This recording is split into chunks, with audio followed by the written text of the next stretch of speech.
Harold, is that you? 79-year-old Millicent Rosewood's voice rang out across the packed Memphis Coliseum as Ray Charles began his opening song.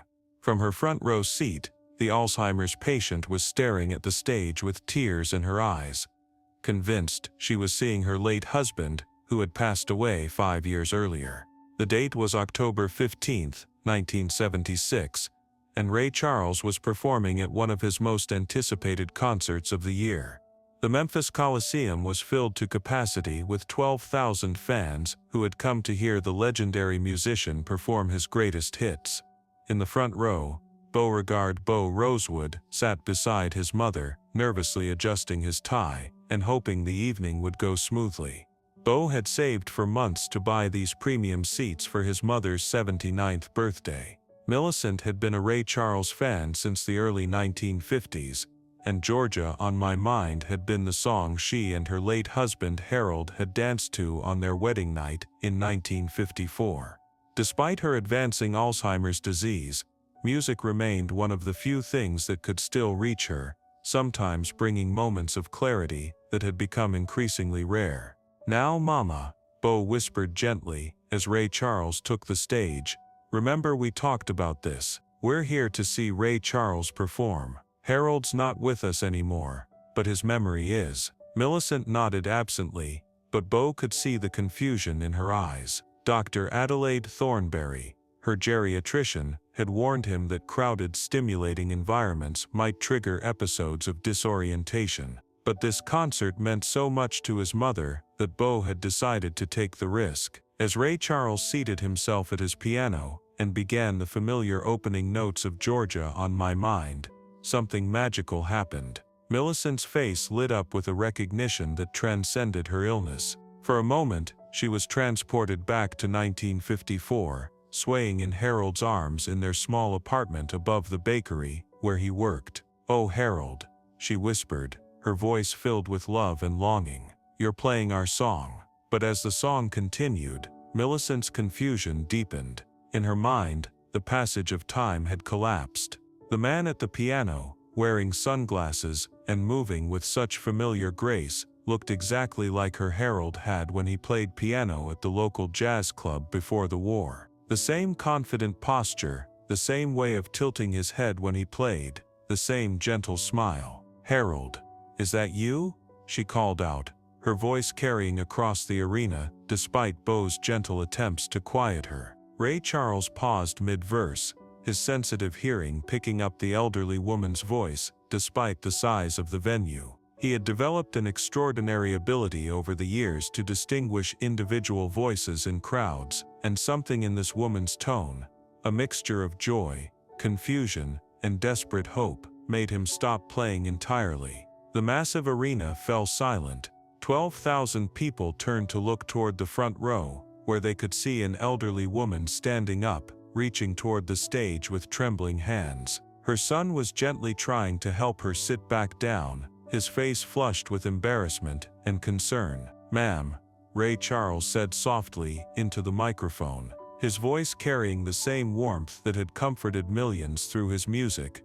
"Are you all right?" Millicent looked directly at him, her eyes shining with tears. "Harold, I've missed you so much. Why did you leave me? I've been waiting for you to come home." A ripple of understanding moved through the crowd. Many in the audience were old enough to recognize the signs of dementia, and those who weren't could sense the profound sadness and love in the elderly woman's voice. Instead of laughter or impatience, a wave of compassionate silence settled over the arena. Beau stood up, his own eyes filling with tears. "Mr. Charles, I'm so sorry. My mother has Alzheimer's. She thinks you're my father, who passed away 5 years ago. Harold used to play piano, and he loved your music. I thought bringing her here might help her remember some good times, but..." Ray Charles held up a gentle hand to stop Beau's apology. "Son, don't you apologize for love. There's nothing more beautiful than a woman missing her husband." He turned back to Millicent, speaking directly to her with infinite kindness. "Ma'am, what was your husband's favorite song?" "He loved Georgia on My Mind," Millicent replied, her voice becoming stronger and clearer than it had been in months. We danced to it on our wedding night. He said it reminded him of how beautiful I looked in my white dress. Ray Charles nodded, a gentle smile crossing his face. Well then, this next song is for you and Harold, wherever he may be. What happened next would be remembered by everyone in attendance for the rest of their lives. Ray Charles began playing Georgia on My Mind again, but this time with a tenderness and intimacy that transformed the massive arena into something sacred. As he played, Millicent began to sway gently, her eyes closed, lost in memories of dancing with her beloved husband. "Sing with me, Mama," Bo whispered, and to his amazement, Millicent began to hum along with the melody. Her voice, though frail, was still sweet and true, and it blended perfectly with Ray Charles' powerful vocals. The effect on the audience was profound. In an age of increasing isolation and busy modern life, they were witnessing something pure and timeless, the power of music to transcend illness, loss, and the passage of time. Many people in the crowd began to think of their own elderly parents, grandparents, or spouses, and the precious memories they shared. As the song concluded, Ray Charles spoke again. "Mrs. Rosewood," Bo supplied quietly. "Mrs. Rosewood, I want you to know that Harold's love for you is still here in this music. Every time you hear these songs, he's dancing with you again." Millicent looked at him with sudden clarity, as if a fog had lifted from her mind. "You're not Harold," she said softly, but without sadness, "but you understand love the way he did." The audience erupted in applause, but it wasn't the usual energetic clapping of a rock concert. It was respectful, warm, and deeply moved. Many people were wiping tears from their eyes, and throughout the arena, strangers were turning to each other with gentle smiles and nods of understanding. Ray Charles continued with his concert, but the atmosphere had changed completely. The music seemed to carry additional meaning, connecting not just the performer with his audience, but connecting the audience members with their own memories, their own loved ones,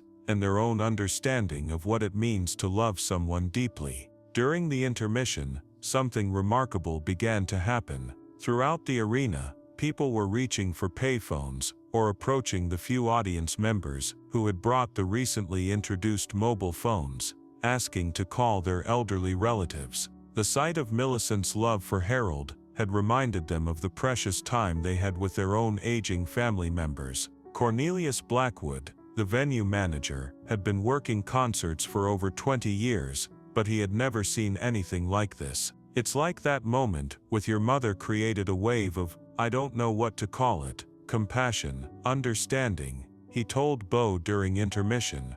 Bo nodded, still amazed by what had transpired. "Mama has good days and bad days.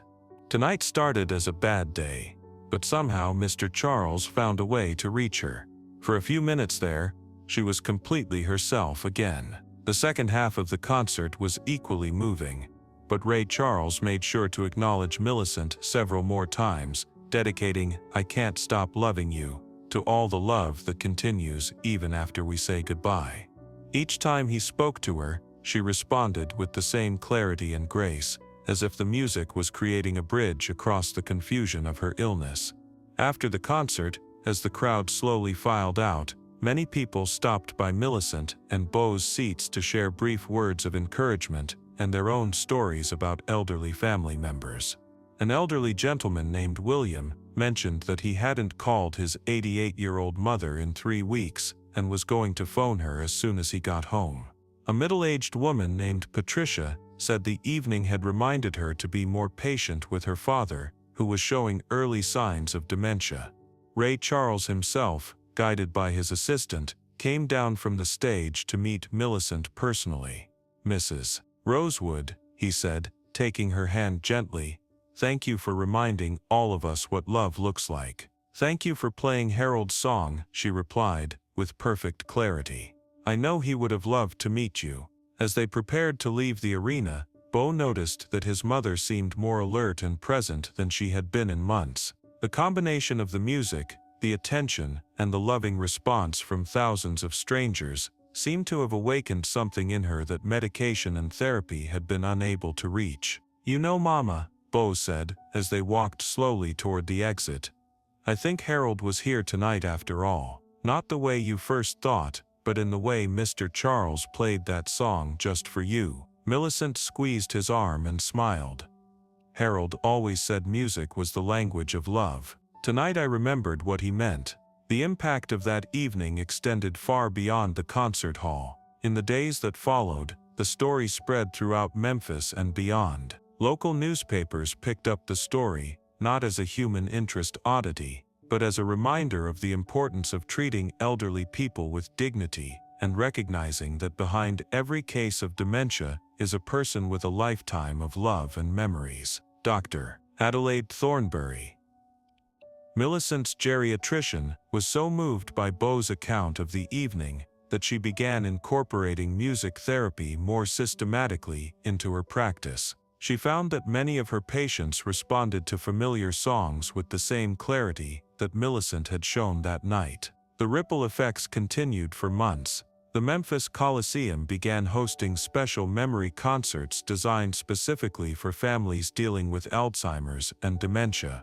These events, while smaller and more intimate than regular concerts, became incredibly popular and were eventually replicated in other cities. Ray Charles himself was profoundly affected by the encounter. In interviews over the following months, he often spoke about Millicent and the reminder she had given him about the true purpose of music. "Music isn't just entertainment," he would say. "It's connection, it's memory, it's love made audible." The story also inspired other musicians to be more aware of elderly audience members and the special needs they might have. Concert venues began training their staff to recognize and respond compassionately to situations involving confused or disoriented patrons, understanding that behind each incident was often a family trying to create a meaningful moment together. For Bo, the evening became a turning point in how he approached caring for his mother. Instead of focusing solely on managing her illness,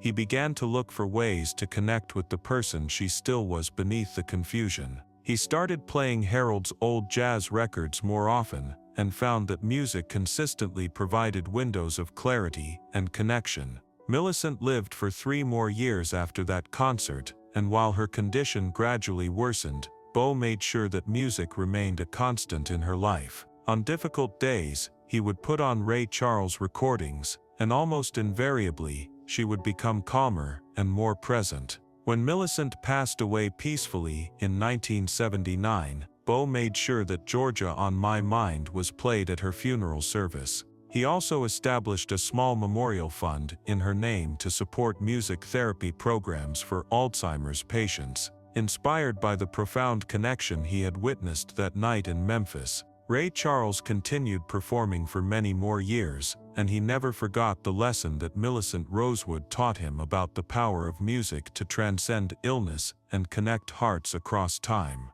In his later interviews, he would often say that some of his most important performances happened not in the spotlight, but in quiet moments when music became a bridge between souls. The long-term impact on Ray Charles himself was perhaps the most profound transformation of all. The encounter with Millicent fundamentally changed how he understood his role as an artist and public figure. He began to see his performances not just as entertainment, but as opportunities to create meaningful human connections that could transcend the boundaries of age, illness, and social circumstance. This shift influenced every aspect of his career going forward. When selecting venues for tours, Ray's management team began prioritizing locations that were accessible to elderly audiences and those with disabilities. Concert halls were chosen based on their acoustics for hearing aid users, their seating arrangements for people with mobility challenges, and their willingness to accommodate special needs.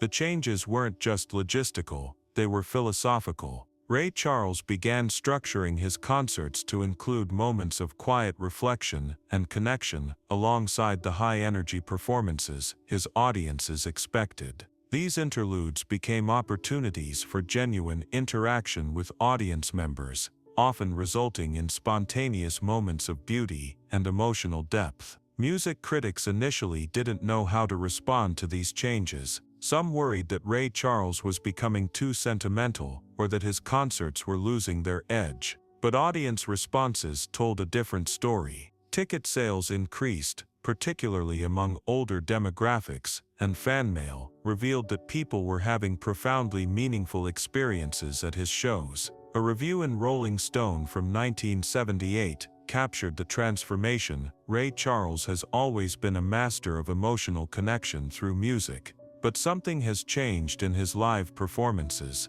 There's a tenderness and accessibility that makes his concerts feel less like rock shows and more like community gatherings, where music serves as a bridge between souls. The influence on other musicians was immediate and far-reaching. Artists who had heard about the Memphis concert began incorporating similar moments of connection into their own performances. Elvis Presley, Johnny Cash, and Dolly Parton all began making special efforts to acknowledge elderly audience members and create inclusive environments at their shows. This movement toward age-inclusive entertainment had broader cultural implications. The entertainment industry began to recognize that America's aging population represented not just a growing market, but an audience with specific needs and preferences that weren't being met by standard concert and venue practices. Aging advocacy organizations took notice of these developments and began partnering with venues and artists to create more comprehensive accessibility programs. The American Association of Retired Persons, AARP, established entertainment accessibility guidelines that many venues adopted voluntarily, improving the concert experience for millions of older Americans. The academic study of the Memphis concert continued for years, contributing to research in multiple fields. Musicologists studied how certain songs and musical arrangements could trigger specific types of memory recall in people with cognitive impairments. Psychologists examined the social dynamics of how audience compassion could influence individual emotional responses. Neurologists found the case particularly valuable because it demonstrated how music could access cognitive functions that traditional therapies couldn't reach. Brain imaging studies of dementia patients listening to familiar music showed activation in areas of the brain that appeared dormant during other activities. The University of Memphis established the Millicent Rosewood Center for Music and Memory in 1981, dedicated to researching the therapeutic applications of music for cognitive disorders. The center became a leading institution in the field, training music therapists who worked with patients across the aging spectrum. Students at the center learned to create personalized music programs for individuals with dementia, using biographical information and family interviews to identify songs most likely to create positive responses. These techniques proved remarkably effective in managing behavioral symptoms and improving quality of life for patients and their families. The center's research contributed to the development of standardized assessment tools that healthcare providers could use to evaluate the potential benefits of music therapy for individual patients. These assessments became widely used in nursing homes, adult day programs, and memory care facilities throughout the United States. International attention followed as well. Researchers from Europe and Asia visited Memphis to study the American approach to music therapy for aging populations. The techniques developed at the Rosewood Center were adapted for different cultural contexts, creating a global network of music-based dementia care programs. The story of Ray Charles and Millicent Rosewood became a standard case study in medical schools, nursing programs, and social work curricula. It was used to teach future healthcare providers about the importance of seeing patients as whole people with rich personal histories rather than simply as collections of symptoms to be managed. The case also influenced how families approached difficult conversations about aging and cognitive decline. Rather than focusing solely on losses and limitations, families began to explore ways to maintain connection and create meaningful experiences within the context of changing abilities. Support groups for family caregivers began incorporating the lessons learned from Millicent's story. They emphasized the importance of patience, creativity, and persistence in finding ways to reach loved ones with dementia. Music therapy techniques were taught to family members who couldn't afford professional services. The Memphis model of memory concerts spread to hundreds of communities across North America. Each program was adapted to local musical traditions and cultural preferences, but all maintained the core principle that people with cognitive impairments deserved access to cultural experiences and community participation.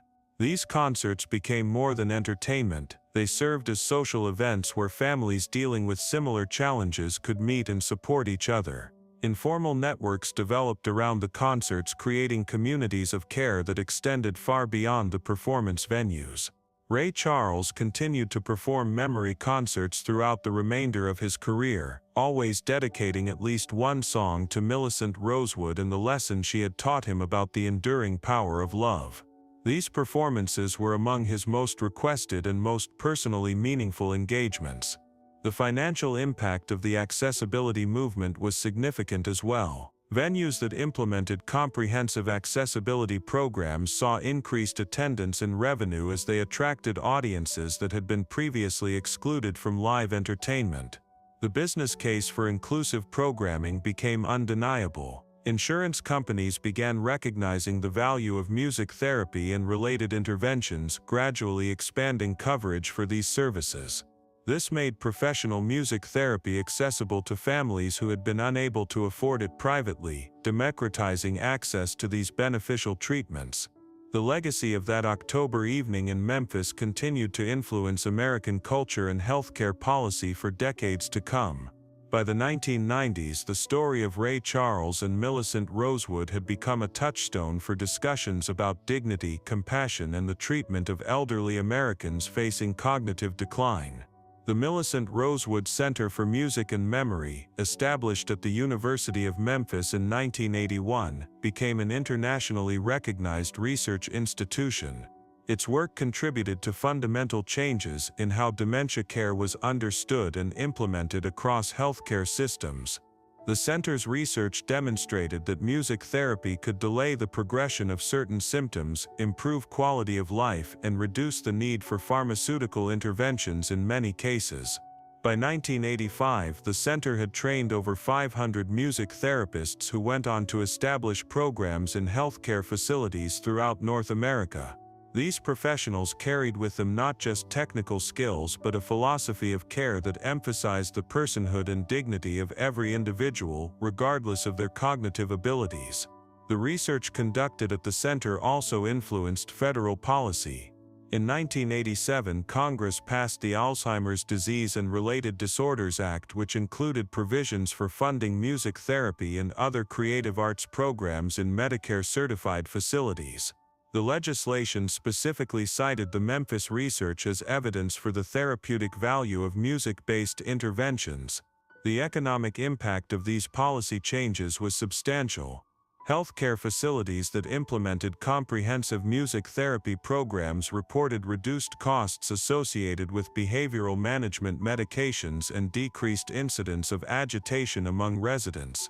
The cost-effectiveness of music therapy compared to pharmaceutical interventions became a compelling argument for insurance coverage expansion. Ray Charles' personal involvement in advocacy efforts intensified throughout the 1980s. He testified before congressional committees about the importance of treating people with dementia as whole human beings rather than as medical conditions to be managed. His testimony was particularly powerful because it came from direct experience rather than academic theory. Music doesn't cure Alzheimer's disease, Ray Charles told the Senate Subcommittee on Aging in 1983. But it can cure the isolation and despair that too often accompany it. When we sing with someone, we're acknowledging that they're still here, still worthy of our time and attention, still capable of bringing joy to the world. The ripple effects of that Memphis concert extended into popular culture in unexpected ways. Television shows began featuring storylines about dementia with greater sensitivity and accuracy. The 1985 television movie A Song to Remember was directly inspired by Ray Charles's encounter with Millicent, though it was fictionalized to protect the privacy of the real individuals involved. The film won several Emmy Awards and introduced millions of viewers to the concept of music therapy for cognitive disorders. More importantly, it sparked conversations in households across America about aging, memory loss, and how families could maintain connections across the challenges of illness. The entertainment industry's approach to aging audiences was permanently altered by the Memphis model. Concert venues nationwide began implementing accessibility features and training staff to work compassionately with patrons experiencing confusion or disorientation. The changes benefited not just people with dementia but anyone dealing with sensory impairments, mobility challenges, or other conditions that had previously made live entertainment difficult to enjoy. The annual memory concert at the Memphis Coliseum became a pilgrimage destination for families dealing with dementia. People traveled from across the country to attend these special performances, which featured not just music but educational components about memory care and support resources for families. These gatherings served multiple purposes. They provided families with respite and enjoyment, created opportunities for peer support and networking, and continued to raise awareness about the needs of people with cognitive impairments. The concerts also generated funding for research and support programs that benefited the broader community. By the late 1980s, the Memphis model had been adapted and implemented in over 200 communities across the United States and Canada. Each program reflected local musical traditions and cultural preferences, but all maintained the core principles of dignity, inclusion, and recognition of the continuing personhood of people with dementia. The international influence grew as well. Researchers and healthcare professionals from Europe, Australia, and Japan visited Memphis to study American approaches to music therapy for aging populations. The techniques and philosophies developed in Memphis were adapted for different cultural contexts, creating a global network of music-based dementia care programs. The story influenced academic curricula beyond healthcare fields. Schools of music began offering courses in therapeutic applications of musical performance. Students learned not just technical skills, but how to create inclusive environments where music could serve as a bridge between different generations and abilities. These educational programs produced a generation of musicians who understood their craft as both art and service. Many chose careers that combined performance with therapeutic applications, working in healthcare facilities, community centers, and educational institutions where music could serve healing and connecting functions. The influence on aging policy was comprehensive. The Americans with Disabilities Act of 1990 included provisions for cognitive disabilities that were directly influenced by advocacy efforts that had grown out of the Memphis experience. The legislation required public accommodations to make reasonable modifications for people with cognitive impairments, fundamentally changing how businesses and institutions served aging populations. Ray Charles continued to honor Millicent's memory through his performances and advocacy work throughout the remainder of his career. At every concert he would dedicate at least one song to Mrs. Millicent Rosewood and all the other invisible angels who remind us what love looks like.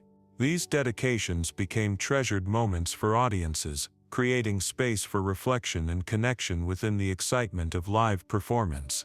The story became a standard teaching tool in medical schools, nursing programs, and social work curricula. It was used to illustrate the importance of seeing patients as whole people with rich personal histories, rather than simply collections of symptoms to be managed. The case study helped train generations of healthcare providers in the art of compassionate care. The broader cultural shift toward age-inclusive design and programming can be traced back to the awareness raised by Millicent's story and others like it. Architecture, technology, and entertainment began incorporating principles of universal design that benefited people of all ages and abilities, creating more inclusive communities for everyone. The Memphis Coliseum itself became a model for age-friendly venue design. The facility was renovated multiple times throughout the 1980s and 1990s, each time incorporating new features that made live entertainment more accessible to people with various limitations. These improvements included better acoustics for hearing aid users, improved lighting for people with vision challenges, and seating arrangements that accommodated wheelchairs and mobility devices. The venue's staff training program became a template used by entertainment facilities nationwide.